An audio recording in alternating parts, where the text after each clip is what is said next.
आज हम आपको जिस देश के बारे में जानकारी देने जा रहे हैं उस देश की बात ही अलग है। एक ऐसा देश जहां के लोग हैं बहुत ही जोशीले। इस देश में एक ऐसा फूल देखने को मिलता है जो कि होता है 7 किलो के।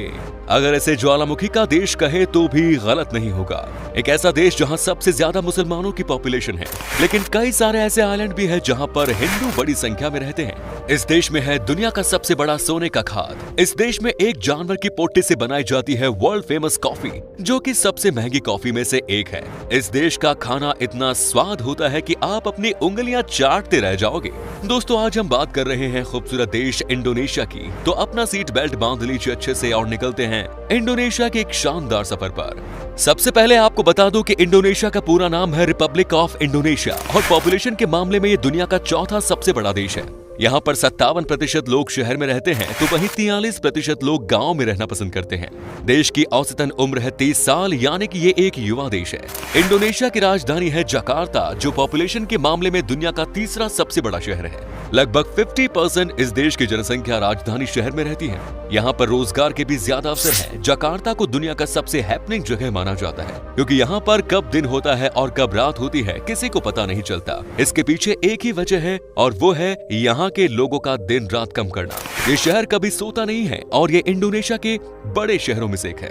इंडोनेशिया एक इस्लामिक देश है जहाँ के 27 करोड़ की आबादी में से 88% तो मुस्लिम है, जबकि 12% में ही बाकी धर्म के लोग आते हैं। हालांकि ये लोकतांत्रिक देश है। दुनिया में सबसे ज्यादा मुस्लिम लोगों की जनसंख्या इस देश में है।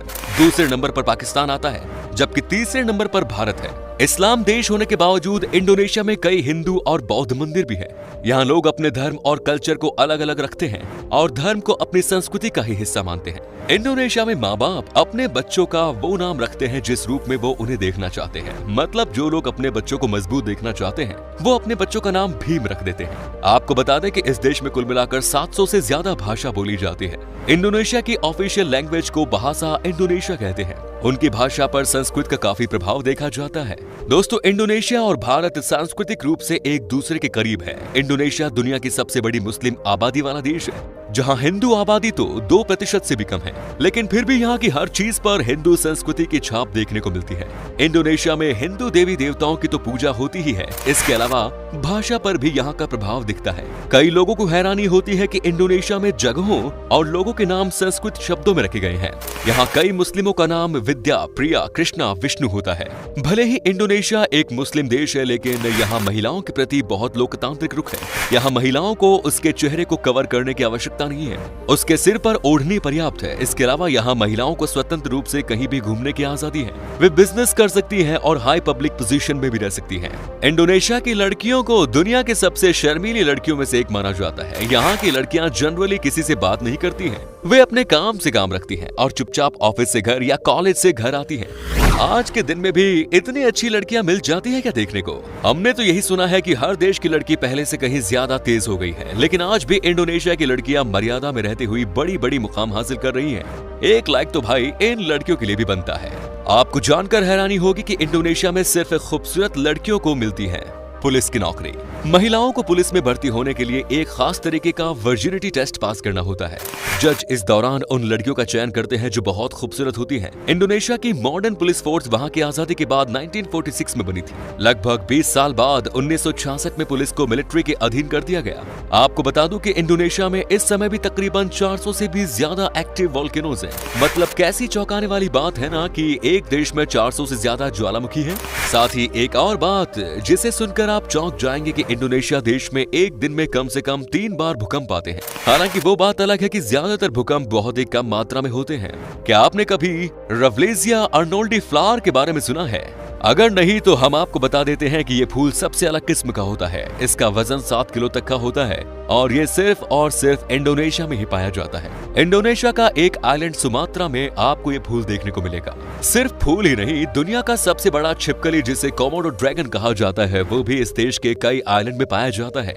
आपको बता दें कि इस छिपकली की कुल लंबाई 3 मीटर तक की होती है। ये इतने बड़े होते हैं कि इन्हें देखकर आपकी जान जैसे हथेली में आ जाएगी। कहा जाता है कि ये छिपकली दिन भर सिर्फ खाने की ही तलाश में होते हैं। इनके सामने अगर कोई इंसान आ जाए तो ये बुरी तरह से वार करते हैं। कोमोडो ड्रैगन काफी जहरीले होते हैं और अगर ये काट ले तो इंसान की मौत भी हो सकती है। इसका जहर दूर से भी लग जाता है। इंडोनेशिया के लोगों को बहुत ही मेहनती माना जाता है। यहाँ के लोग कम से कम एक दिन में 10 से 12 घंटे का काम करते हैं और साथ ही यहाँ के लोग हफ्ते में एक भी छुट्टी मिली तो भी खुश रहते हैं। इंडोनेशिया में लोग स्किलफुल भी हैं और कड़ी भी करते हैं, जिसकी वजह से ये देश दिन ब दिन आगे बढ़ता जा रहा है। आपको जानकर हैरानी होगी कि इंडोनेशिया में सबसे ज्यादा आइलैंड है। ये सैकड़ों में नहीं है बल्कि इनकी कुल संख्या है 18, लेकिन इनमें से 90% ऐसे आइलैंड है जहाँ कोई भी इंसान नहीं रहता है। आपको ये बात जानकर हैरानी होगी कि इस देश में कई ऐसे भी आइलैंड हैं जहाँ पर आज तक कोई भी इंसान पहुंच नहीं पाया है। लोगों का मानना है कि देश के कई सारे आइलैंड में नेगेटिव वाइब्स आती हैं, यानी कि ये भूत प्रेत से भरे हुए हैं और इसीलिए यहाँ पर कोई जाता ही नहीं है। हालांकि इस बात में कितनी सच्चाई है ये किसी को नहीं मालूम। इंडोनेशिया के लोगों का मेन सोर्स ऑफ इनकम है मछली पकड़ना और नारियल का एक्सपोर्ट करना। यहाँ ये काम बहुत बड़े पैमाने पर किया जाता है। यहाँ पर आपको हर दूसरा इंसान फिशिंग बिजनेस में या नारियल के निर्यात के काम करता हुआ मिलेगा। सबसे ज्यादा इंडोनेशिया से ही फिश का एक्सपोर्ट नॉर्थ अमेरिका कंट्री में किया जाता है और इसके पीछे भी एक कारण है और वो ये है कि यहाँ पर जितनी फिश की वैरायटी मिलती है उतनी आपको कहीं और देखने को नहीं मिलेगी। इसीलिए यहाँ के ज्यादातर लोग इन दोनों बिजनेस में जुट जाते हैं और सबसे ज्यादा यहाँ के गांव के लोग इसी कारोबार में जुटे हुए हैं। इसके साथ ही दोस्तों इंडोनेशिया में ही सबसे ज्यादा पाम ऑयल का उत्पादन किया जाता है। आज के दिन में इसका उत्पादन लगभग 45.5 मिलियन टन। न सिर्फ यहाँ के लोग पाम ऑयल का इस्तेमाल करते हैं बल्कि इसे इस देश से अलग देशों में निर्यात भी किया जाता है। नारियल और मछली के साथ ये भी इन लोगों का इनकम ऑफ सोर्स है। अब हम आपको एक ऐसी बात बताने जा रहे हैं जिसे सुनकर आपके होश उड़ जाएंगे। क्या आप कभी भी ऐसी कॉफी पीना चाहोगे जो कि किसी जानवर के पोट्टे से निकली हो? जी हाँ, सही सुना, पोट्टे से निकली कॉफी। क्या आपने कभी सोचा था कि कई लोग इस तरह की कॉफी को पीना पसंद करते हैं? दरअसल होता यह है कि एशियन पाम सिवेट नाम के जानवर को यहाँ पर जानबूझकर कॉफी बीन खिलाया जाता है, लेकिन ये जानवर कॉफी बीन को पचा नहीं पाते और ऐसे में होता यह है कि जब यही जानवर पोट्टी करते हैं तो सारा का सारा कॉफी बीन को निकाल देते हैं और उसके बाद उस बीन्स को सुखाया जाता है और फिर उस बीन से ही कॉफी बनाई जाती है। इस कॉफी की कीमत बाजार में 1500 रुपए है एक कप का। है ना चौंकाने वाली बात? सोचिए पोट्टे से निकला हुआ कॉफी का कितनी कीमत होगी। क्या आपको पता है कि इंडोनेशिया के लोगों को सबसे ज्यादा क्या पसंद है खाने में? यहाँ के लोग खाने के मामले में बड़े ही शौकीन हैं और अक्सर लोग नॉनवेज खाते हैं, लेकिन सबसे ज्यादा पॉपुलर डिश जो यहाँ पर खाने को मिलती है वो है फ्रॉग, यानी कि मेंढक। लोग न सिर्फ खाते हैं बल्कि फ्रॉग लेग को दूसरे देशों में निर्यात भी करते हैं। खाने के साथ साथ इंडोनेशिया के लोगों में अलग अलग तरह की वाइन और बियर पीने का भी बहुत शौक है। यहाँ पर आपको हर रेस्टोरेंट में बहुत सारी वैरायटी की वाइन और बियर टेस्ट करने को मिल जाएंगी। क्या आपने कभी स्नैक वाइन के बारे में सुना है? ये यहाँ बेहद ज्यादा पॉपुलर है। यहाँ पर हर गली हर सेकंड पर बार तो मिल ही जाती है। आप जब भी जाए तो यहाँ का स्पेशल वाइन का मजा जरूर लीजिए। इंडोनेशिया के लोग आपको हर समय जोश में ही नजर आएंगे। यहाँ के लोग हर बात पर बहुत एक्साइटेड होते हैं, कभी किसी नए काम को लेकर तो कभी किसी नई चीज की शुरुआत को लेकर। दरअसल में यहाँ की औसत उम्र बहुत कम है और इसीलिए यहाँ के लोग भी जी भर कर मस्ती करते हैं और काफी जोशीले होते हैं। इंडोनेशिया देश में घूमने के लिए बहुत सी ऐसी जगह है जहाँ पर जाकर आप अपना बेहतरीन समय बिता सकते हैं। चलिए आपको बताते हैं कि किस तरह से यहाँ के लोग टूरिज्म को बढ़ावा दे रहे हैं। इसमें कोई शक नहीं कि इस देश के पास एक के बाद एक टूरिस्ट स्पॉट है, लेकिन यहाँ जो भी लोग टूरिज्म डिपार्टमेंट से जुड़े हुए हैं वो कभी भी किसी भी टूरिस्ट के साथ बुरा बर्ताव नहीं कर सकते हैं और इस बात को मानकर यहाँ के सब लोग टूरिस्ट से बड़े अच्छे से पेश आते हैं। इस देश में जो घूमने आया है उसे किसी भी तरह की कोई तकलीफ न हो, इस बात का खास ख्याल रखते हैं यहाँ के लोग। इसी वजह से आज ये टूरिज्म सेक्टर में इतना नाम बना रहा है।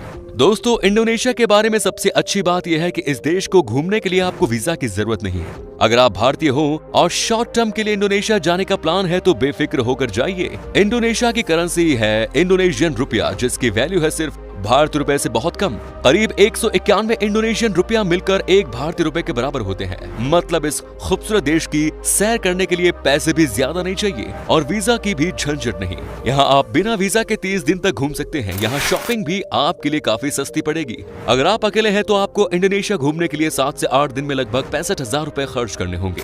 तो दोस्तों, ये था सबसे मजेदार देश इंडोनेशिया। कैसा लगा हमें बताइए कमेंट्स में। क्या कभी आपने विजिट की है इस शहर की, और अगर की है तो आपका एक्सपीरियंस कैसा रहा ये भी हमारे साथ शेयर जरूर कीजिए। उम्मीद करते हूँ कि आपको हमारा ये एपिसोड पसंद आया होगा। वीडियो को लाइक कीजिए और अपने दोस्तों और रिश्तेदारों के साथ शेयर करना ना भूलें। हमारे चैनल को भी सब्सक्राइब जरूर कीजिए। वीडियो को अंत तक देखने के लिए सभी का शुक्रिया। आपसे फिर मुलाकात होगी नई वीडियो के साथ। धन्यवाद।